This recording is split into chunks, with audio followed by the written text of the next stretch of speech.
Et salut tout le monde, bienvenue dans cet avant-match, le premier avant-match de l'année 2021. Mais ce n'est pas encore la deuxième partie de saison pour le FC Metz, hein. Nous attaquons cette journée de championnat qui va être la 18e, hein, Grenat Forever. Parce que Grenat Forever est avec nous. Comment vas-tu, Grenat Forever? Bonsoir à tous et à toutes. Écoute, ça va, hein. Nouvelle année, on espère de nouveaux bons résultats. Bah bien sûr, on espère des bons Voilà. résultats. Eh oui, et c'est vrai que 19e journée, qui sera donc pas celle qui va arriver là, ce sera Nice. Mais avant ça, il y a évidemment le match contre Bordeaux qui aura lieu au moment où sortira cet avant-match. Ça aura lieu tout simplement dans la journée, hein. On est très réactif, on va dire. Et c'est vrai qu'on a quand même 2-3 éléments à apporter sur cet avant-match pour un peu marquer le début de cette nouvelle année. Mais effectivement, pas encore la fin de la phase allée, puisque ça va être la fin de la phase allée après le match contre Nice. Et pas mal de choses à dire donc sur ce match. Avant de commencer Grenat Forever, je rappelle à ceux qui nous écoutent qu'ils peuvent bien sûr notamment agir dans les commentaires, réagir sur la composition un peu des deux équipes, surtout celle du FC Metz bien sûr. Et évidemment, votre pronostic, j'attends votre pronostic dans les commentaires, parce que là aussi, un match très très compliqué face à une équipe très inconstante. Donc lâchez-vous dans les commentaires pour un peu donner votre pronostic. Bien sûr, n'hésitez pas à vous abonner si ce n'est pas déjà fait, hein, vous connaissez l'histoire, pour nous soutenir bien sûr dans le développement de cette petite chaîne YouTube sympathique. Et enfin, dernier point aussi important, mais vous pouvez aller dans la description de la vidéo si vous voulez accéder directement aux différentes parties que l'on va aborder dans cet avant-match. Grenat Forever, j'aimerais que nous passions, si tu veux bien, à l'analyse de l'adversaire et aussi, tu vois, un peu à parler un peu de la situation du classement notamment. Parce que le classement, donc le FC Metz, pour rappel, est actuellement 10e, donc un peu miraculeux, hein, 10e au début de cette année 2021, Ouais. reçoit cette équipe de Bordeaux qui est actuellement 13e, avec un total de... Miraculeux, oui et non. non, commence pas quand même, avant début de saison, c'est miraculeux la 10e place. Bref, Oui, ce n'est pas le sujet. Le sujet, c'est que mais Bordeaux a 22 points, d'accord? Un seul petit point derrière nous, et que Bordeaux est donc 13e. On est actuellement dans le même wagon, hein. Bordeaux est avec Metz, Brest, Nice, dans ce wagon d'équipes qui se sont séparées par un seul point. Et derrière Bordeaux, voilà, Saint-Etienne est à 4 points derrière, avec 18 points.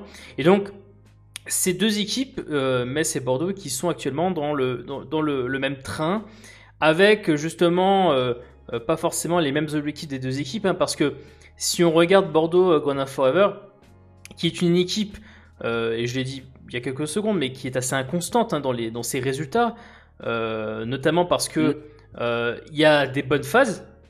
Le début de saison est une bonne phase, hein. En soi, le commencement était intéressant. Après, il y a on alterne entre des défaites et des victoires. Ils ont eu à nouveau une bonne phase. Tu sais, quand ils battent Rennes à l'extérieur, ils font nul contre le Paris Saint-Germain et ils gagnent contre Brest à domicile. C'était assez un bon moment pour eux. Après, malheureusement, derrière, ça a été un peu plus compliqué. Défaite contre Lille à l'extérieur, défaite contre Saint-Etienne à domicile. Intéressant parce que justement, c'est deux équipes qui sont un peu dans la même partie de tableau à l'heure actuelle, hein.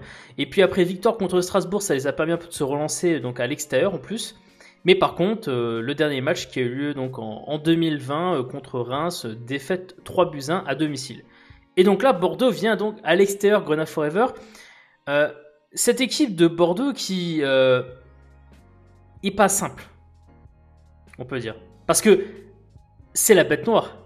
Il faut en parler, mais c'est la bête noire. ah bah oui, c'est une équipe qui est un peu comme qui fait partie de nos bêtes noires. On a du mal à avoir des résultats contre eux qui soient dans une bonne phase ou dans une mauvaise phase. Donc c'est un peu, on sait pas trop sur quel pied danser avec eux, hein. Ils sont tellement irréguliers et inconstants que d'un match à l'autre, tu sais pas quel Bordeaux tu vas avoir. C'est pas pour rien que c'est l'une des rares équipes de Ligue 1 à ne pas avoir réussi à avoir enchaîné 2 victoires d'affilée. Ils sont pas beaucoup dans le cas là en championnat, mais eux en font partie. C'est vrai. Donc, donc on sait pas trop sur quel Bordeaux on va tomber demain.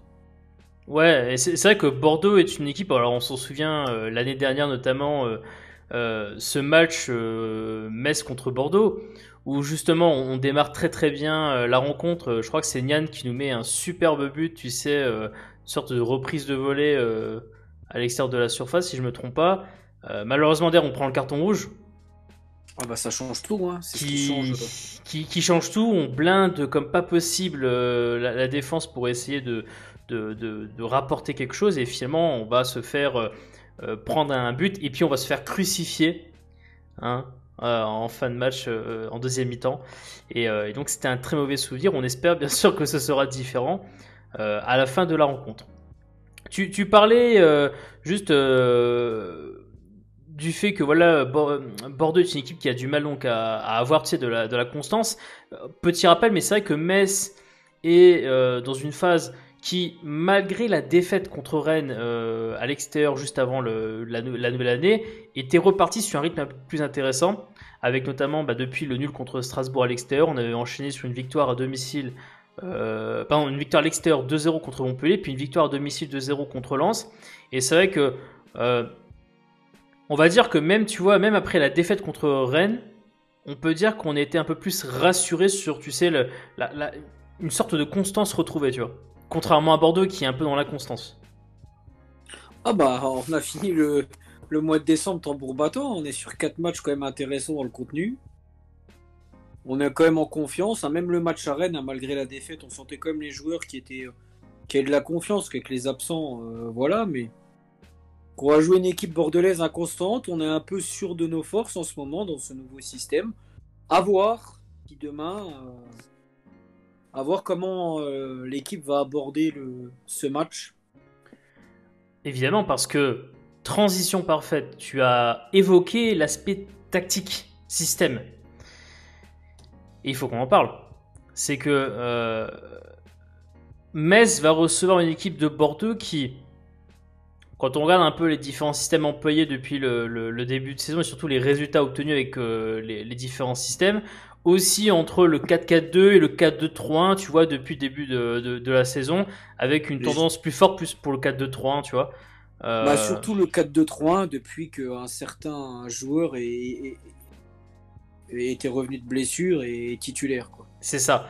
D'ailleurs, ce joueur, El Famoso, hein, celui qui nous faisait un peu, tu vois, suer il y a de cela quelques jours, tu vois, en pensant déjà, tu vois, ce match contre Bordeaux, Monsieur Ben Arfa, Monsieur Ben Arfa n'est pas là. Et ça change peut-être tout. Pour moi, c'est clairement une donnée très très importante à prendre en compte, hein. Parce que du coup, Grenade Forever, vu que Ben Arfa n'est pas là, est-ce que Bordeaux est dans l'idée de se dire, on reste dans le même système, mais donc on va devoir mettre quelqu'un, tu sais, en attaque de soutien. Bon, pas évident non plus, parce que ils ont joué le dernier match contre Reims. Pointe de l'attaque, c'était Wang qui jouait à la pointe de l'attaque. Et donc effectivement, Ben Arfa qui était juste derrière lui, tu sais, en créateur comme il sait le faire. Voilà, le problème c'est que là aujourd'hui, tu mets qui, quoi? Si tu veux rester dans ce système, tu mets qui, quoi? À la place, moi je pense que Jean-Louis Gasset va s'adapter, il pourra pas rester dans ce système-là. Ben Arfa et le remettre à jouer, il vampirise tellement le jeu, c'est l'homme à tout faire. Sans lui, ils vont certainement peut-être repasser à plat dans un système en 4-4-2. Moi je les vois bien faire ça demain. Ouais, système d'ailleurs qu'ils ont fait contre Paris où ils ont fait match nul, contre Brest à domicile où ils ont gagné 1-0, et c'est qu'après ce système a eu beaucoup de petits problèmes, notamment avec comment dire, une défaite à l'extérieur contre Lille, tu vois, et une défaite encore une fois à domicile cette fois-ci, pardon, contre Saint-Etienne, tu vois. Donc c'est vrai que ce système a eu une petite période assez intéressante lors du mois de novembre-décembre, mais après ils l'ont arrêté, tu vois. Après Saint-Etienne. Ils sont revenus au 4-2-3-1 et voilà. Mais c'est clairement un coup dur pour Bordeaux. Et est-ce que c'est. Pour Metz, je ne sais pas si ça change forcément foncièrement les choses, mais pour Bordeaux, c'est catastrophique. Et nous, on est bien content que Ben Arfa soit pas là, hein. Alors oui. C'est une épine en moins à gérer, en fait. Tu as raison. Parce que là, il y a deux écoles de pensée qui vont s'affronter sur l'équipe de Metz, justement face à cette équipe de Bordeaux. Il y a l'école de pensée qui va dire, dont je fais partie, on s'en moque de qui est là ou pas là en face. Bordeaux va devoir faire quelque chose de nouveau, ou en tout cas voilà, avoir une autre philosophie vu que Ben Arfa ne sera pas là, donc ça sera à eux de se creuser les ménages. Et nous, on devrait tout simplement pas se creuser les ménages et rester dans notre façon de jouer qui nous a peut-être un peu plus rassurés depuis les derniers matchs, surtout avec les absents qui sont toujours en place. Hein. Je rappelle quand même que Udol est encore blessé et normalement avec son compère Pajot devrait revenir si tout se passe bien peut-être la semaine prochaine. D'accord. Endoram dont le retour avait été amorcé durant le mois de décembre finalement a été mis à l'arrêt jusqu'à fin décembre, début janvier et il va reprendre la course prochainement.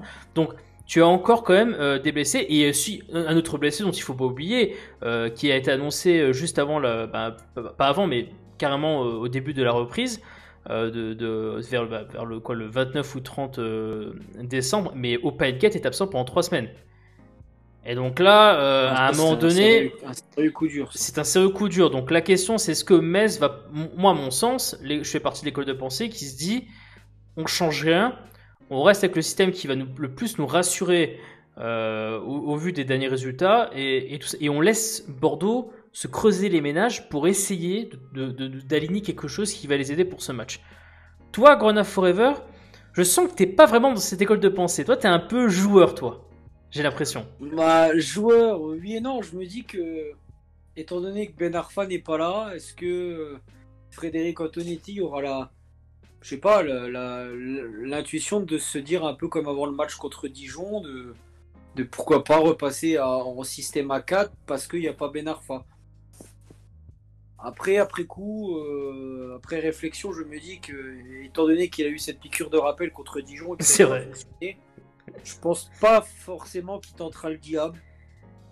Surtout qu'Enguet n'est pas là, donc c'est un peu compliqué après à devoir peut-être trouver des joueurs à mettre sur les côtés un peu. Donc non, je pense qu'on restera dans ce système, mais avec sans pour autant changer notre style de jeu. Hein, mais Ouais, c'est vrai que ce système avec 3 défenseurs centraux, donc que j'appelle par abus de langage le 3-4-3 hybride, mais c'est vrai que quand tu te dis que bon bah les centraux vont rester les mêmes, que sur les postes de piston latéral, on va rester avec du Delaine à gauche et du 111 à droite. Le milieu de terrain, écoute, on n'aura pas trop non plus le sujet, enfin, on n'aura pas trop le sujet. Normalement, j'imagine que Maïga, Angban, ça devrait oui, ça sera les deux là, je pense. Mais bon, voilà, bien sûr que Fofana avec Maïga n'est pas escure, mais très peu de chance quand même. Je pense qu'Angban aura sa chance encore demain du côté de Maïga. Encore une fois, hein, bien sûr, il a encore une chance. Mais c'est vrai que tu as raison, devant, c'est une vraie question parce que devant, aujourd'hui, Iseka, vu que Nguet n'est pas là, devrait être aligné tu sais, en tant qu'attaquant de pointe. Maintenant, je sais que on a vu aussi lors des précédents matchs que par exemple, on a pu avoir tu sais, un Yad qui à un moment donné, avec notamment quand Nguet était mis sur le côté droit, pouvait un peu jouer, tu sais, au niveau de la pointe. Donc Yad peut être aussi une option. Est-ce qu'il va innover avec Lamine Gay à la pointe, ce qui, tu sais, quand tu prends des brindilles de match, est pas non plus une solution si idiote que ça. Notamment si tu veux jouer dans le dos de la défense de Bordeaux. Tu vois, donc ça se défend. Il y a plusieurs possibilités, mais c'est vrai que bon, Iseka en pointe, mais qui déçoit un peu depuis le début de la saison, qui apporte pas encore satisfaction. Et puis tu peux surfer sur un Yad qui est sur une pente plutôt positive, ou un Lamine Gay qui commence à retrouver les sensations qu'il avait notamment dans cette période de match, avec tu sais la période notamment du match contre Nîmes, où on avait déjà vu des choses intéressantes. Mais bon, en tout cas, ce qui est sûr, c'est que dans le choix des hommes, il va falloir encore bricoler avec des absents, une fois de plus, et le tout face à bêtes noires. Donc c'est un mélange parfait, on va dire. Je pense qu'on est d'accord. Ah bah c'est clair, de toute façon on va encore bricoler au moins cette semaine. Après la semaine prochaine on aura déjà peut-être des retours qui vont nous faire du bien. Après, faut pas oublier qu'on récupère quand même 3 titulaires demain qui étaient suspendus le dernier match, et ça fait quand même déjà beaucoup. Bien sûr, Ukidja, Delaine et Maïga. Bien Et sûr. Maïga, les autres absents, c'est des absents de longue date, donc on peut dire vraiment l'absence qui fait chier, c'est Opa Ngate qui était là jusqu'à encore il y a 3 semaines, donc Ouais, celle-là, elle fait. ça c'est Elle très, fait très emmerdant. Ouais, elle fait mal et Ça, elle c'est laisse, vraiment emmerdant. elle laisse quelques interrogations sur l'attaque. Passons enfin au pronostic, monsieur Grenat Forever. Parce que là, pronostic contre un chat noir, clairement pas simple. Quel est ton pronostic, monsieur Grenat Forever? Eh ben écoute, moi je suis sur un pronostic d'une victoire de but à 0. Oh, oh Un peu dans le même style qu'en fait je pense que ça va être à peu près le même scénario que contre Lens, avec une équipe messine qui va marquer en première mi-temps et une équipe messine qui va rester fidèle à ses principes en deuxième mi-temps dans un bloc qui va un peu faire chier Bordeaux et avec la fatigue, Metz risque de faire comme ce qui s'est passé à Montpellier, à Lens, mettre un deuxième but en fin de match dans les 5 dernières minutes en contre. Ouais. Bah, c'est pas que c'est embêtant, mais c'est que tu sais que Bordeaux, à l'extérieur, il y a un seul match où ils n'ont pas marqué cette saison contre Monaco. Tout le reste, il y a eu à chaque fois un but. Moins comme Lens avant de venir chez nous.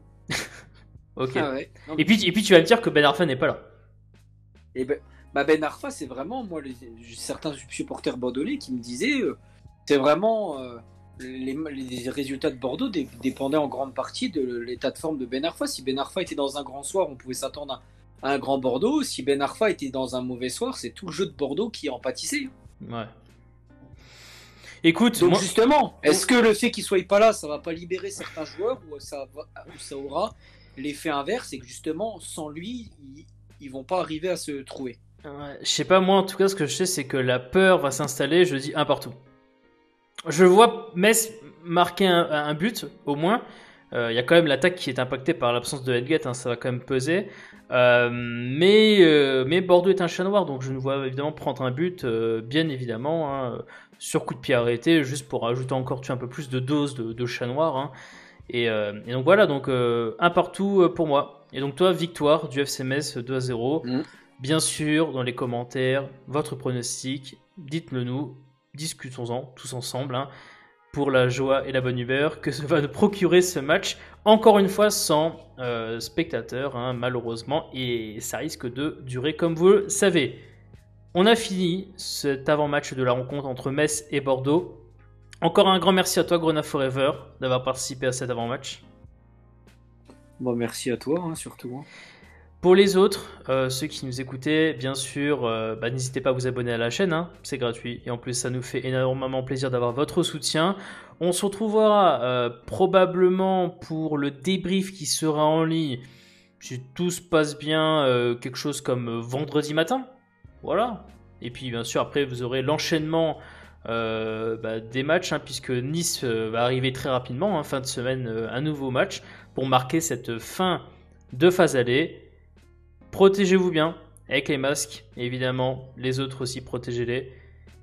Portez-vous bien et allez le FC Metz.